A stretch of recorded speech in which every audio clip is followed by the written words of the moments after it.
But the movie that you're referencing, his first one, was that before his Twilight Zone stuff? No.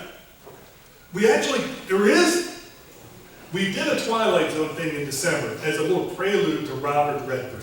A young lady named Casey Knoll wanted to do the Twilight Zone the movie. I didn't really want to do the movie. He said, let's do the 3 episodes and we'll pick one. And Robert Redford had passed away. And I said, let's do Robert Redford's episode. We started with Shatner, because I said, you gotta start or end with the Shatner. You can't put Shatner in the middle. It just doesn't work. So we started with Shatner episode, do the other 2, and then we end with Robert Redford, and that led to the rest of the series starting until we told people that I was gonna be going once a month. And it is a wonderful episode that he does. And it's great to see, because we got him in early his career, and we randomized it and go through. And the last one is gonna be Old Man and the Gun that we're gonna cover. So that way we've taken it all the way through. And we did The Horse Whisperer recently, so we got someone great directing. Of course, sadly, Sam Neill was in that movie, and he recently passed away. And it's a wonderful cast, wonderful movie. He was a really good director, and it's just amazing how he gets so little credit for his work. And I feel it's bad. I was film historian Troy Howard came on the show. We did Jeremiah Johnson, and I can't remember if he said it on the episode or him and I talked about it prior to the episode. But he said he thought Robert Redford, he didn't really appreciate it because he thought he was underrated, or overrated. He thought he was overrated. And when he passed away, he started to watch Robert Redford films and was surprised at how good he was. And that's the whole point of doing this once a month, just to try to throw some light to Robert Redford, just like he's doing with Joe Don Baker earlier today. Sometimes people get forgotten, especially nowadays with so much stuff out there, but these people were doing great work. I was just saying, coming from, one comic lover to another, when I heard he was going to be the bad guy in the second Captain America movie, I'm like, they're just trying to pull, a classic Hollywood star, he's just going to show up, holy hell, does he play like a great bad guy? Yeah. And I love the fact that when they did, Avengers Endgame, he came back and did it again. Yeah, well, and he even said it, apparently, it sounds like he might have read some Captain America comics when he was a kid.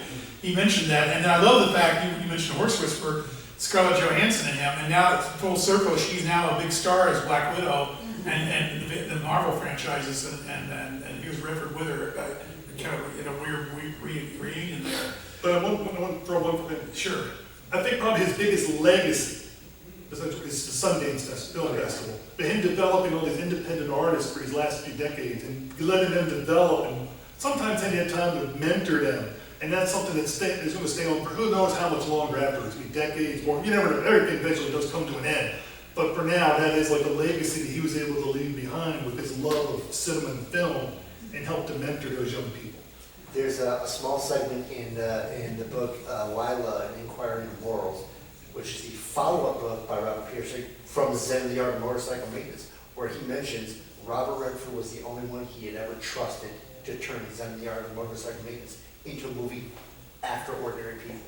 He's like, out of the gate, this guy can prove he can tell a great story on multiple levels. It actually beat out Raging Bull, or Goodfellas, Goodfellas, I think, at the best film that year, his debut. I really love Ordinary People. I think it's a great film. Would you have anything to say about Redford, Brandon? What's your favorite Redford film? The Hot Rod. Which is Robert Redford writing, the guy who wrote the Parker novels. Very hard film to find, unfortunately. I think Twilight Time's the only one that's put it out on Blu-ray, and it goes for a pretty penny, as all the Twilight Time ones do. But you've got such an incredible cast. Zero Mostel is this shifty character, and Peter Mostel Yates is great. Peter Yates directed it. Yeah. George Siegel is in it, and it's a heist film. And Redford, it gives it both a serious and a comic turn at the same time. It's a great film. I really think that's probably my favorite. But you can't go wrong with Jeremiah Johnson. You can't go wrong with Butch Cassidy and the Sundance Kid or The Sting. And one that gets overlooked, one of his later films that I think does get overlooked quite a bit. The Last Castle with him and James Gandolfini. He is very strong in that. And and I think it gets overlooked. Yeah, there was a little gap there in his film work, and he came back with the Last Castle and then the Spy Game. Yeah, Spy Game. And he gets to work with Pitt, which everybody thought Brad Pitt was the new Robert Redford. So that was a nice little, interesting little scenario there. And one other that I don't want to see get left out is Sneakers. Yeah. With one of the best ensemble casts. Sidney Poitier playing everything Sidney Poitier ever has, and he's wonderful. And then all of a sudden he takes that gritty turn there at the end, and I love it. And you know he enjoyed doing that. David He Strickler. never got that chance. I love David Strickler. And Yes, yes. That's August's Robert Redford movie, The Sneakers. Excellent. Yeah. Excellent. Recorded that Can't already. wait to hear it. So But the same guy that picked for Escape from LA. So, well, a couple of things that play off on each of you guys. What you said, what Stephen said, he overlooked. I think sometimes I think about Redford. He was so big and did such these big monument. The way we were, the Sting and Butch, and he got such big and so pretty. He's such a pretty man. If I say so myself. I think he got overlooked. It got back because of his bigness. It was he gets underrated, overlooked in a way, which is always a strange phenomenon. And I think he was so important to the contemporary cinema history. And then what you said about these, you just rattling off all these films. So I wrote this down, and it counts as a personal thing with me too, because in '69 he does Butch Cassidy, and that just blew him up. And he wasn't originally supposed to be in that. It was like Warren Beatty and some other people, but Newman said, "Oh, he'd be good." So we got Butch Cassidy, and now this is a string of films back to back. You look at this, the filmography. Butch Cassidy Son's Kid, Tell 'em Willie Boy is here, Downhill Racer, which will be our bridge, Little Floss and Big Halsey, which is a favorite of mine. Yes. Even though you won't see a lot of good reviews of that, but he's such a scumbag in that thing, and it's got Johnny Cash soundtrack. Michael J. Pollard coming off of Bonnie and Clyde. Noah Berry Jr. And it's a really interesting little gem of a film. If you don't mind it, maybe that's not the strongest narrative, but it's interesting. Jeremiah Johnson after that, The Candidate, Michael Ritchie, really scathing political satire, The Hot Rock, The Sting, and The Way We Were, and that ends in '73. So those were all in a row right there. The next film is the one that got lambasted, was The Great Gatsby. So that, and then Coppola was involved with that, actually, the screenplay, I think. So anyway, the reason I mentioned this also is that at my age, I had a drive in my suburbs where I lived, and we could sneak in, and they had rows of seats, and you could sit there and watch films without a car. And so I would tell my parents, I guess, that thought I was paying for it, but we snuck into it. There was a whole side where the fence was down, it was a soybean field, and we would pass a security guard and get in there and watch that. And I was watching films I shouldn't have watched. But it seemed like every other week was a Redford film. And Tell 'em Willie Boy's here, and Downhill Racer, and Little Floss, and Butch and Sundance, and The Hot Rod just seemed to be just all coming and going, and the second bill, and it'd be on a third bill, and they were just playing. It was just like Redford drama all the time. And so it made a big impression. To me, the '70s, for me as a kid, I could categorize things, and I always I love Redford and Beatty, Warren Beatty, those two guys who were about the same age, and their careers and how they interacted with Hollywood. So I mentioned Downhill Racer. Well, that's an interesting. Michael Ritchie, who did The Candidate, he did several films. That was Michael Ritchie too, who did The Candidate with Redford. Gene Hackman's in that, so you get to see Gene Hackman and Robert Redford act together in that. And we've lost Gene Hackman. So let's talk a little bit about Gene Hackman. Are we done with Redford? You think? I think we. I think We've represented it well.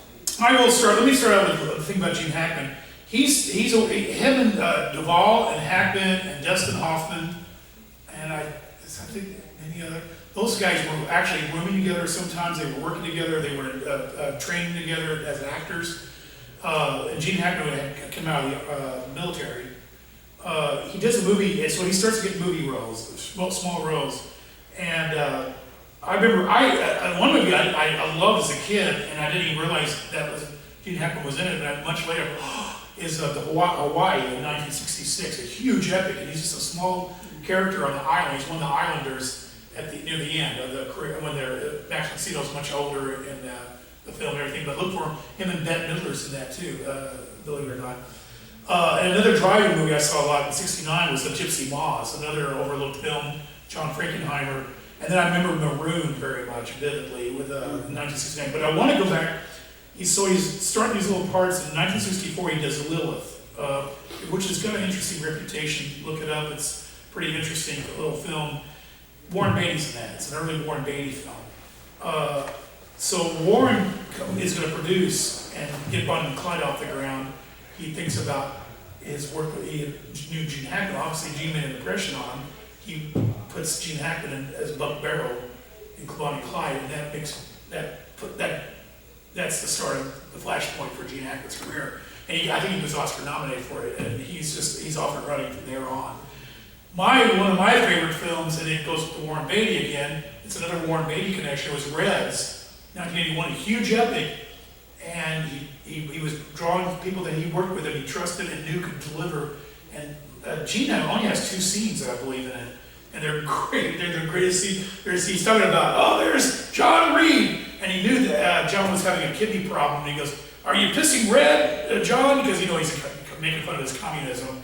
Because he's not only a red, he pisses red, or whatever he says. It's hilarious. But what do you guys think about Gene Hackman? What does Gene Hackman mean to you, or where do you put him in the pantheon? I can go. I'll go quick. Yes. I remember he was in Young Frankenstein, playing Ron Herman. That was great. It surprised us all. I mean, that was just a shock to the system. Go ahead. But, Cigars.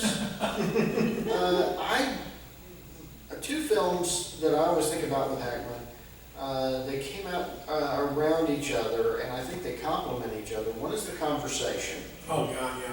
Between the 2 Godfathers, a couple of made that. Mm-hmm. And then we were talking about, before everyone came in, we were talking about Night Moves. Yeah, and that's, and Arthur Penn did Bonnie and Clyde. So he does, Arthur Penn I think he stopped for a little bit, because he does a lot of stage work. He comes back and does Night Moves, and he gets his old buddy Gene Hackman in that. Yes. And a very good little neo-noir pot boiler. But for me, he's always going to be Popeye Doyle. You're not gonna, and whether that's fair or not, he did such a great job bringing that character to life. Not once, but twice, even though there's some that don't like the French Connection too quite as well, and I get it, but I also like John Frankenheimer. He worked with Frankenheimer several times. Yes, he did. And then the last film that I think of with him was one that he did late in his career called Twilight. And it was him, Susan Sarandon, Paul Newman, and James Garner. And early appearance of Reese Witherspoon. Yes. If you haven't seen that, I highly recommend Robert Benton, who passed away. Yes. And that was going to be, if we had time to mention Robert Benton's passing, but, yeah. But it's But one he of those. did. Yeah, it is. There you go. There you go, we got it. Although, what was the comedy, the cop comedy he did with Dan Aykroyd? Loose Cannons. Yes. Loose Cannons. I don't remember having fond memories of that from back in the day. But by and large, Hackman, if you sat down and the Hackman film was coming on, you knew you were going to see good work, and you knew you were going to be. He would just put a smile on my face when Gene would show Yes. up. You just knew you were in good hands with Gene. What are some of the Gene Hackman films that you like? Well, sometimes people ask somebody, what's your favorite movie? And some people are like, oh, it's so hard to tell. Since I've been 10 years old, it's been one answer, Superman. And of course, he is the Lex Luthor. Yes. Every actor did a good job, but there's only one Lex Luthor, just like there's only one Superman. And so I just want to make sure because that's what he's always going to be known for. You probably know this, that they actually were thinking about Robert Redford as Superman. He was one on the list. Did you know that? No, but it doesn't matter. It's just like Tom Selleck should have been Indiana Jones. No. I'm not saying. I'm just saying. Just tie into our Redford passing. Yeah. I can't imagine Robert Redford as Superman. That's just ridiculous. Well, imagine if you put the ball cap on. That would have been an interesting image, Redford the ball. But here or there, I mean, Superman. Of course, I love the Uncommon Battle. Just to throw it out there because it's one of those ones that people forget about. It was enjoyable. to see him in it. But I want to share a story about Gene Hackman, how other actors were intimidated by him in some ways. Ron Perlman told me that he went golfing. He's in Hawaii, and he went to go golfing. And he went to golf with somebody. He's like, goes to the person, oh, we got the perfect person for you to go golfing with. Come back tomorrow at this time, and it's Gene Hackman. And Ron Perlman, you're Mr. Tough Guy. Mr. Hackman. He's barely able to get words out. And he doesn't want to say anything, so they play all 18 holes, and Hackman says virtually nothing to him until the end. He goes, okay, see you tomorrow. And so tomorrow they do it again. See you tomorrow. The third day, he finally gets there to start talking to him. So I was waiting for you to start talking. And it just shows you that other actors are intimidated by when they see other great actors. And somebody you would think they would never be intimidated because when we see him play, of course actors are playing, they're role playing. He's not really a tough guy. He's just like the rest of us. And I thought that was kind of funny, just showing you how. Thank you for coming.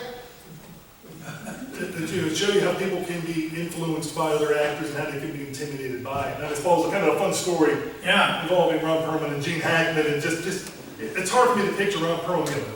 And he had, I think Gene had a little bit of a reputation of being, no nonsense on the sets and stuff. I think him and Wes Anderson bumped heads on probably Gene's great. This is golf course. Yeah, last great performance of Roy Tenenbaum's.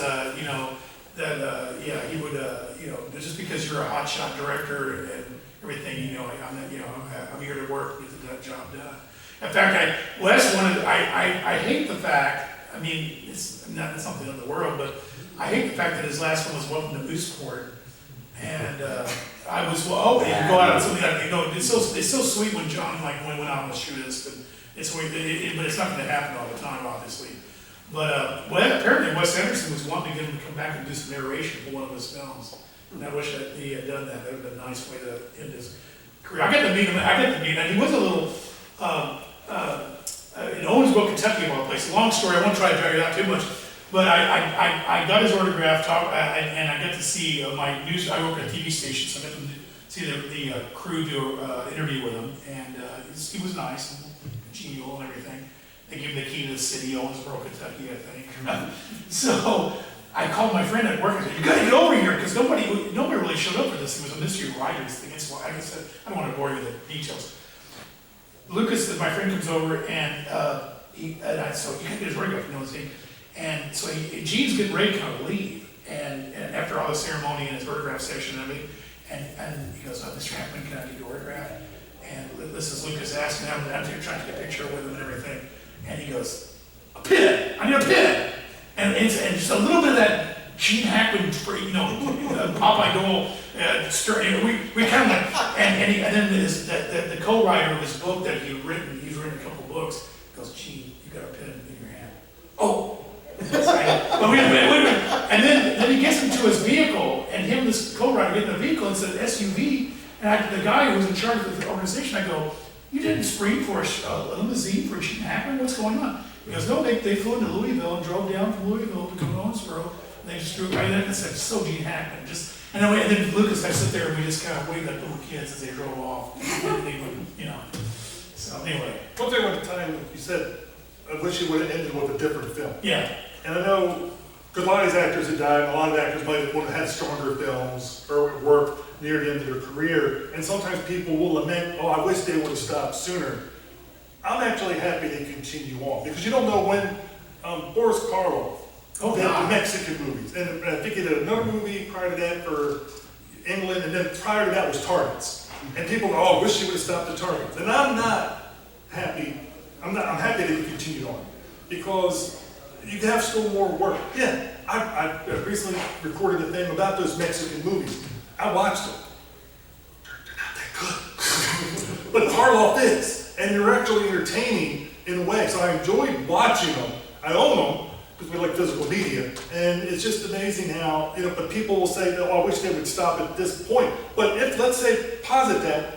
Let's say he would have stopped before Targets because he did this great work. Oh, and he did a couple stinkers. Oh, I wish he would have stopped at that one. Then you wouldn't have got Targets. You don't know what the next movie's going to be and how it's going to be perceived. So I'm happy if they're doing it because they want to do the work, which he did. He didn't need the money. He was doing it because he liked the work.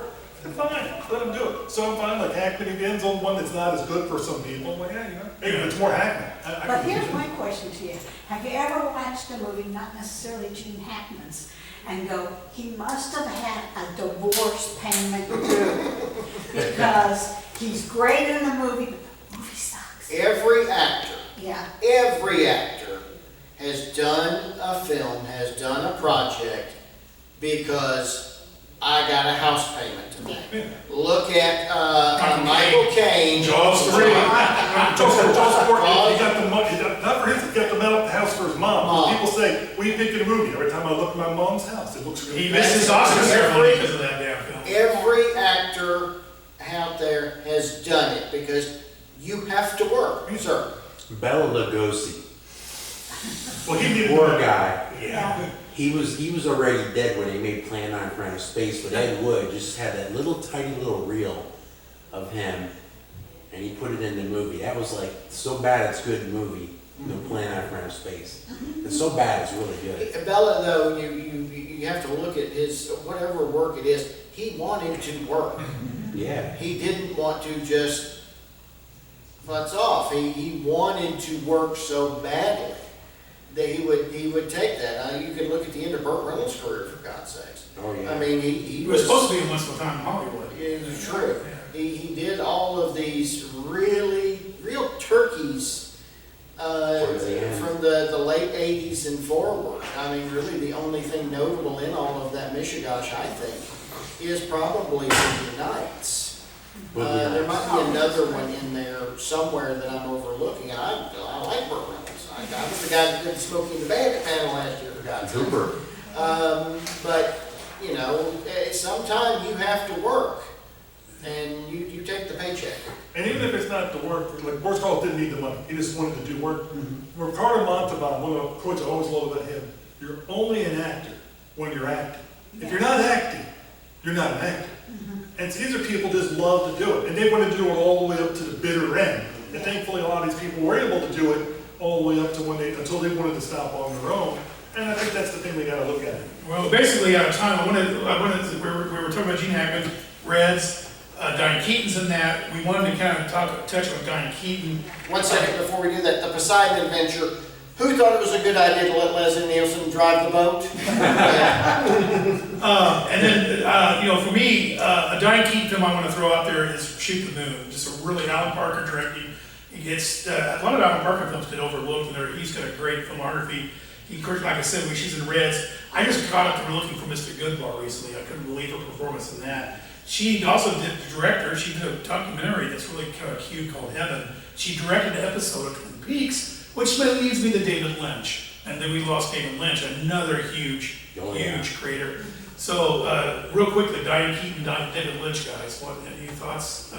Quick observations. Oh, you know, thank you.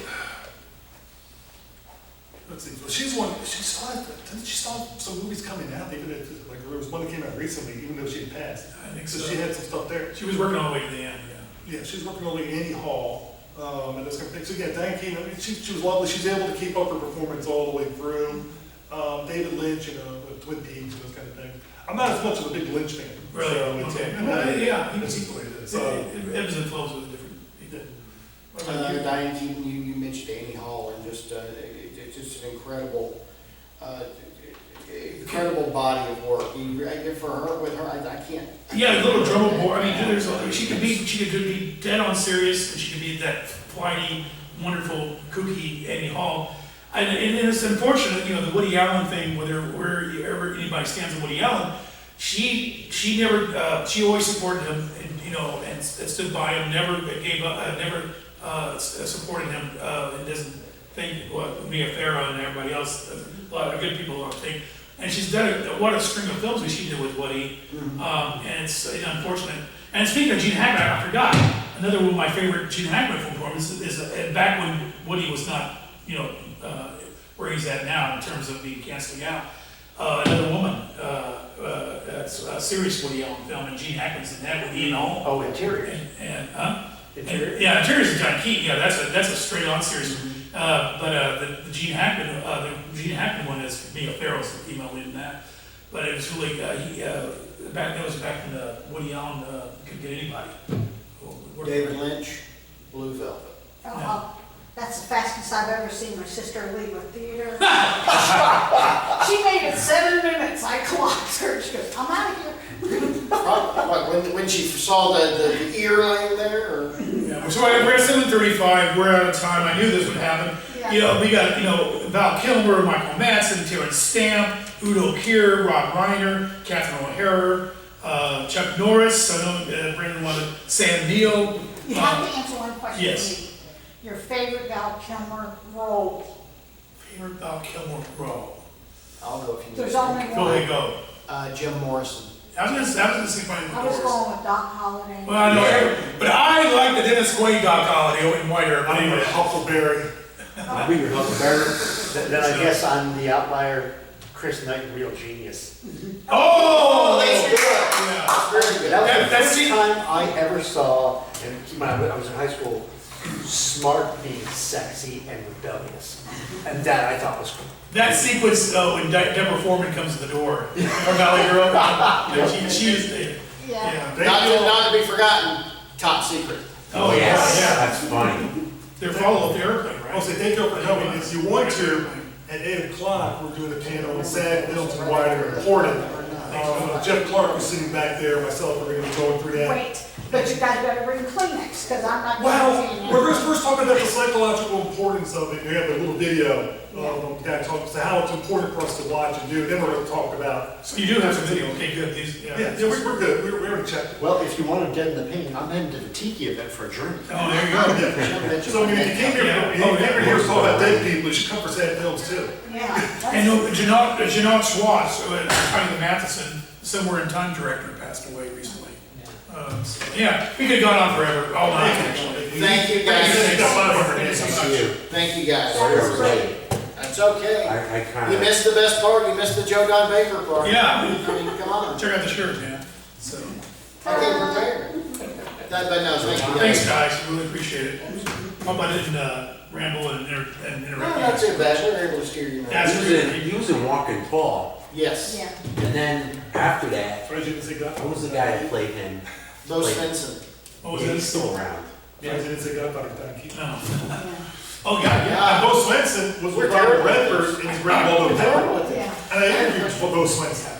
Really? Yeah, yes, earlier this year. Plug it into it. That's where I called him, I contacted him like 2 days later, I said, talk to him on the phone. He called me up, I said, let's do it. And we're doing it. Okay, So it's, because I'm gonna try and record my. yeah, it's sometimes you get lucky, you know, it's, Tomorrow.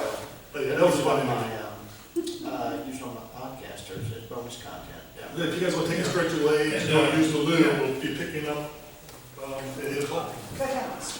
Yeah, spread the word. Thank you. Which room are you guys in at 8? Here, That's sad film. Find this. So Stephen can go anywhere. The great thing about this, especially in this room, he can go anywhere subject matter wise. So it can. So I may be tardy or I may be absent because I want to. you want to see Night Stalker? Yeah, I do. I at least want to hear the intro. Oh. So have you watched that Night Stalker where they're going to be showing? Later. Have you seen When you're not. I love the you're not show, talking, and I love the movie. Yeah. Where you at? I I'm bet at Steve Mark will love that. Maddox's table. Oh, you poor man. Thank you for your patience.